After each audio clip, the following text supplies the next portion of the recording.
And Pauli exclusion principle says that you can't have two electrons in the same atom with the exact same address.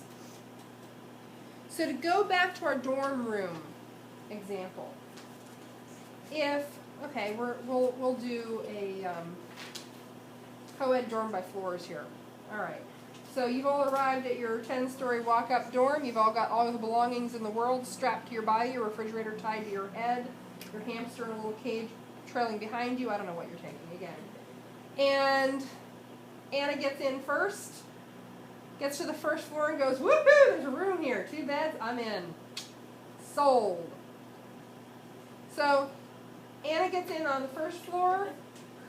Melissa comes right in behind her, also trundling along with I hope your hamsters all get along, with her hamster and her refrigerator, her VCR, or whatever you have these days.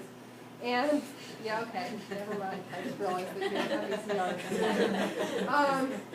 So, you arrive with whatever you've got. And you see that, hey, there's an open room on the first floor. There's an open bed. Fantastic. You guys are now roommates. Woohoo! So your address is going to be Melissa, floor 1, room 1. Yours is, floor 1, room 1. You have to have some other way to distinguish you, other than the fact that you have different first names. So you're gonna be in bed A, you're in bed B. If we just send mail to floor 1, room 1, we don't know who it goes to. This is kind of like sending a card to your house for that Davis kid. We have to specify. Okay, so we've got these two securely installed on the first floor. Let's start filling the second floor. So Dylan shows up, got all his belongings strapped to his body. Sure, your VCR, your big old, cathode ray tube TV, all of that.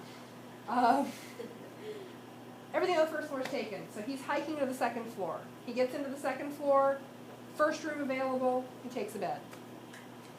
Clay comes up behind him, again, burdened down heavily, has to climb past the first floor because that's full, has to climb the stairs to the second floor. First room has a bed, you're in.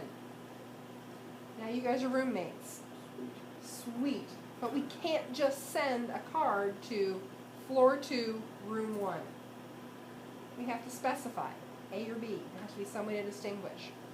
So what this says is that when we put an electron in that 1s orbital, how many electrons can we have in that 1s orbital? 2.